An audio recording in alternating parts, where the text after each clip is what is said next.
तो dear students, आज हम क्वेश्चन नंबर 11 की तरफ अग्रसर हो रहे हैं।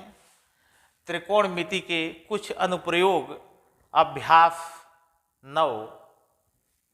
त्रिकोणमिति के कुछ अनुप्रयोग अभ्यास 9 का 11वां क्वेश्चन है। यह यहाँ पर है, इसका कथन सुनिए। एक नहर है, उसके किनारे पर यानी उसके तट पर एक टावर खड़ा हुआ है और टावर के ठीक सामने नहर के उस तट पर किसी बिंदु से देखने पर टावर के शिखर का उन्नयन कोण 60 अंश मिलता है। पुनः उसी बिंदु से 20 मीटर पीछे हटने पर टावर के शिखर का उन्नयन कोण 30 अंश हो जाता है। तो उस नहर की चौड़ाई हमको ज्ञात करनी है। तो डियर स्टूडेंट्स, इस क्वेश्चन को हम इस वीडियो के माध्यम से आप सभी को सॉल्व करके दिखाएंगे। तो वीडियो अगर अच्छा लगे तो शेयर, लाइक, सब्सक्राइब करना ना भूलिएगा डियर स्टूडेंट्स। तो यहाँ हम स्टार्ट कर रहे हैं इस सवाल को। देखिए, तो एक नहर है, तो जाहिर है नहर की कुछ चौड़ाई होगी। तो हम सबसे पहले यहाँ पर उसका फिगर बना रहे हैं, ध्यान से देखिए। मान लिया कि यह नहर है, यह नहर की चौड़ाई है, ठीक है। उसके बाद यह नहर का पहला तट है और यह दूसरा तट है। इस तट पर मान लिया कोई टीवी टावर ऐसे खड़ा हुआ है, ऐसे। तो नहर के इस तट से जब इस टीवी टावर के शिखर को देखता है कोई व्यक्ति, तो यहाँ पर 60 डिग्री का एंगल, 60 डिग्री का एंगल बनता है। यहाँ पर 60 अंश का एंगल बनता है। तो डियर स्टूडेंट्स, तो फिर इस बिंदु से थोड़ा पीछे हटा गया है, यानी 20 मीटर पीछे हटने पर, 20 मीटर पीछे हटने पर मान लिया यह दूरी यहाँ से यहाँ तक 20 मीटर है। तो जब यहाँ से देखा जा रहा है इसी टावर के शिखर को, तो यहाँ पर उन्नयन कोण 30 अंश मिल जाता है। यहाँ पर 30 अंश हो जाता है। तो हमें इस नहर की चौड़ाई ज्ञात करनी है और टीवी टावर की भी ऊंचाई साथ साथ हम निकाल सकते हैं। तो मान लिया टीवी टावर की ऊंचाई h मीटर है और यह इसको मान लिया जाए नहर की चौड़ाई x मीटर है। और इस त्रिभुज का नामकरण, फिगर का नामकरण कर दिया जा रहा है ABC और यहाँ पर D नाम रख दिया जा रहा है। तो फिगर बनकर तैयार है। अब इस फिगर के आधार पर हम इस क्वेश्चन को सॉल्व करेंगे। तो डियर स्टूडेंट्स, ध्यान पूर्वक इस क्वेश्चन को वॉच कीजिए आप सभी लोग। यहाँ पर हमको दो समकोण त्रिभुज दिख रहे हैं। एक छोटा सा है समकोण त्रिभुज, यहाँ 90 डिग्री का एंगल बन रहा है, और हम एक बार पूरा पकड़ लेंगे समकोण त्रिभुज। इन्हीं दोनों समकोण त्रिभुजों की तुलना द्वारा हम टीवी टावर की ऊंचाई को भी ज्ञात करेंगे और इस नहर की चौड़ाई को भी हम ज्ञात करेंगे। तो देखिए, सबसे पहले हम यह छोटा त्रिभुज पकड़ रहे हैं। यहाँ से देखिए, इस क्वेश्चन को हम सॉल्व कर रहे हैं। तो डियर स्टूडेंट्स, तो यहाँ हम लिखेंगे त्रिभुज ABC में, त्रिभुज ABC में तो हमें h निकालना है। सबसे पहले हम क्या करेंगे, यहाँ लिखेंगे h अपान x को ही राइट कर देंगे, h अपान x। यानी h इस समकोण त्रिभुज में इस कोण के लिए लंब है और यह आधार है x, यानी लंब बटा आधार। लंब बटा आधार बराबर होता है tan थीटा। तो यहाँ पर हम राइट करेंगे बराबर लिख करके tan थीटा, और थीटा के स्थान पर 60 डिग्री है, यहाँ लिखेंगे tan 60 अंश। तो यहाँ पर अब हम राइट करेंगे h बराबर, इस x का यहाँ पर गुणा करेंगे और tan 60 अंश का मान हम रख देंगे। tan 60 अंश का मान त्रिकोणमिति सारणी में √3 होता है।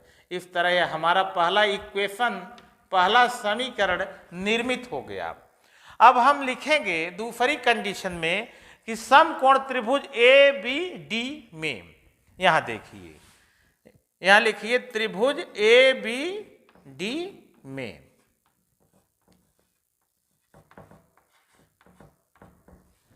पुनः हम वही क्रिया दोहराएंगे।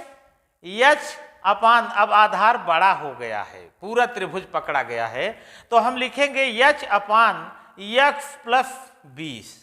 यहां देखिए यच अपान यक्स प्लस 20, यह भी tan का स्वरूप धारण करेगा, यानी कि यह लंब हुआ इस कोण के लिए, यह पूरा का पूरा आधार हो गया। यानी कि यहां पर हम राइट करेंगे, लिखेंगे tan 30 अंश। अब यहां पर पुनः वही क्रिया दोहराएंगे हम, देखिए तो यहां लिखेंगे हम h बराबर, इस दोनों का गुणा हम यहां करेंगे, यानी यह हो जाएगा x प्लस 20 गुणे tan 30 का मान 1/√3, यानी कि नीचे हम √3 राइट कर देंगे। यह हो गया समीकरण नंबर 2। तो डियर स्टूडेंट्स, यहाँ पर देखिए समीकरण 1 में h का जो मान दिया गया है वही समीकरण 2 में भी h का मान दिया गया है, यहाँ पर प्राप्त हुआ है। यानी कि जब इन दोनों समीकरणों के लेफ्ट पक्ष बराबर हैं तो राइट पक्ष जाहिर है निश्चित बराबर होंगे। तो हम इनकी तुलना करेंगे समीकरण 1 तथा 2 से। यहाँ पर देखिए हम लिखेंगे समीकरण 1 तथा 2 से, समीकरण 1 तथा 2 से हम इसके राइट पक्ष को इक्वल दिखा देंगे। तो यहां लिखेंगे x√3 इक्वल x प्लस 20 अपान √3। √3 को हम ट्रांसपोज करेंगे, इस तरफ पक्षांतर करेंगे तो √3 का √3 में मल्टीप्लाई हो जाएगा, गुणा हो जाएगा, तो यह हो जाएगा 3x इक्वल हुआ x प्लस 20। जब एक ही जात की करणियों का गुणा होता है और अंक भी इक्वल होते हैं, सेम होते हैं, तो वह रूट गायब हो जाता है। तो यहाँ पर 3x बराबर x प्लस 20 हमको प्राप्त हुआ। इस x को हम इस साइड ट्रांसपोज करेंगे तो इसमें से यह माइनस हो जाएगा, हमें प्राप्त होगा 2x बराबर 20 मीटर। तो इसलिए x बराबर हमको 10 मीटर प्राप्त हुआ, x बराबर 10 मीटर हमको प्राप्त हुआ। तो डियर स्टूडेंट्स, नहर की चौड़ाई 10 मीटर हमको प्राप्त हो गई। अब हम टीवी टावर की भी ऊंचाई ज्ञात करेंगे। तो यहाँ देखिए, तो यह x का जो मान मिला हुआ है इसको हम चाहे समीकरण 1 चाहे समीकरण 2 किसी में रख करके h का मान हम प्राप्त कर लेंगे। तो हम इस मान को समीकरण 1 में रख रहे हैं। तो x के स्थान पर 10 रख दिया जाए तो यहाँ पर h बराबर हमको प्राप्त होगा, x के स्थान पर 10 रखने पर 10 कड़ी में 3 मीटर। इस तरह टीवी टावर की भी ऊंचाई हमको प्राप्त हो गई और नहर की भी हमको चौड़ाई प्राप्त हो गई। तो नहर की चौड़ाई यहाँ पर 10 मीटर प्राप्त हुई और टीवी टावर की ऊंचाई 10 कड़ी में 3 मीटर प्राप्त हुई।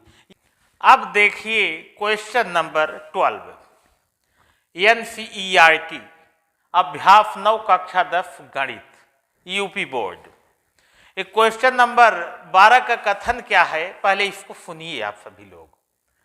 7 मीटर ऊंचे भवन के शिखर से एक केबल टावर के शिखर का उन्नयन कोण 60 अंश है और इसके उसी केबल टावर के पाद का अवनमन कोण 45 अंश है। कोई व्यक्ति एक घर के शिखर पर बैठा हुआ अपने सामने एक केबल टावर को जब देखता है तो उसके शिखर को जब देखता है तो उन्नयन कोण 60 अंश मिलता है। जब उसी केबल टावर के पैर को देखता है तो उन्नयन कोण 45 अंश हो जाता है। तो इसमें टावर की ऊंचाई हमको इस क्वेश्चन में ज्ञात करनी है। तो डियर स्टूडेंट्स, हम इस क्वेश्चन को सॉल्व कर रहे हैं। आप सभी लोग ध्यान पूर्वक इसको वॉच कीजिए। तो देखिए, तो मान लिया जाए कि यह एक घर है, घर के यहाँ शिखर पर कोई व्यक्ति बैठा हुआ है और इस घर के सामने एक केबल टावर है।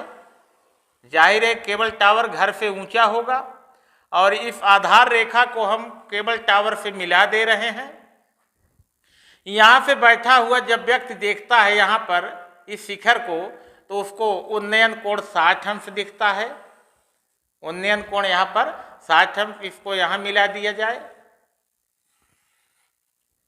यह 60 अंश हो जाता है उन्नयन कोण।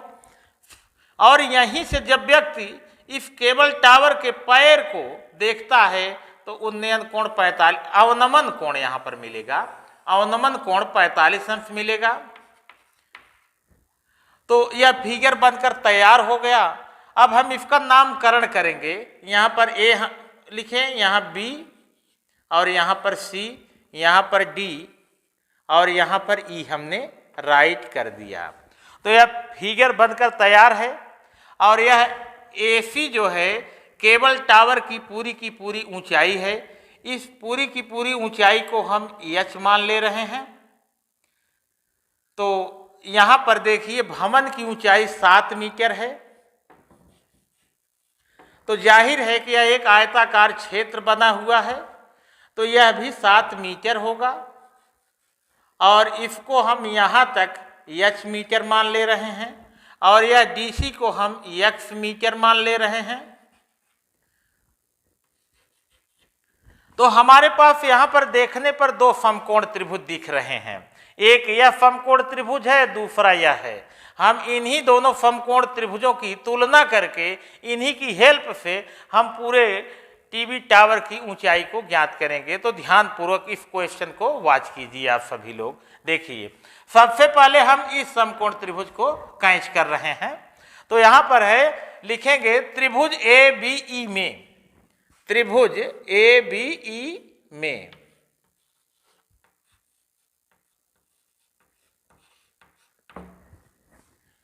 लिखेंगे हम यक्ष अपान, यह यक्ष है तो यह भी यक्ष मीटर ही होगा आयत के आधार पर। यक्ष अपान यक्ष, यक्ष अपान यक्ष। इस त्रिभुज में इस कोण के लिए यह यक्ष जो है लंब है, यक्ष आधार है, यानी लंब बटा आधार यानी होता है tan थीटा।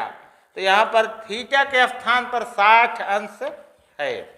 तो यहाँ पर हम राइट करेंगे यक्ष बराबर, यक्ष को यहाँ ले जाएंगे, गुणा कर देंगे, यक्ष tan 60 का मान होता है √3। यह पहला समीकरण बन गया। अब हम पकड़ेंगे इस समकोण त्रिभुज को, समकोण त्रिभुज EDC को पकड़ेंगे। तो यहाँ लिखेंगे त्रिभुज EDC में, EDC में। तो इसमें देखिए यह 7 मीटर मालूम है और यक्ष हमको नहीं मालूम है। तो हम इसको पकड़ेंगे, ऊपर राइट करेंगे और इसको नीचे राइट करेंगे। तो यहाँ हम लिखेंगे यक्ष अपान 7। तो डियर स्टूडेंट्स, इस समकोण त्रिभुज के लिए यह आधार हुआ और यह लंब हुआ इस कोण के लिए। तो आधार बटा लंब बराबर होता है काट थीटा। तो यहाँ पर हम लिखेंगे काट थीटा के स्थान पर 45 अंश है। तो हम यहाँ देखिए आगे क्या कर रहे हैं, 7 को इधर ले जाइए तो यह हो जाएगा यक्ष बराबर 7 का यहाँ गुणा होगा, काट 45 का मान 1 होता है। तो यहाँ लिखेंगे हम 7 गुणे 1 यानी 7 एकम 7 मीटर, यानी हमें यक्ष का मान मिल गया। अब हम इस यक्ष के मान को समीकरण 1 में रख देंगे। तो यहाँ पर हम लिखेंगे यक्ष बराबर 7 समीकरण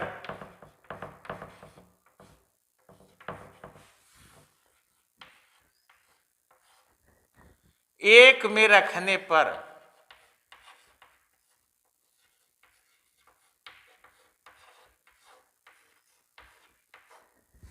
समीकरण 1 है यक्ष बराबर यक्ष √3।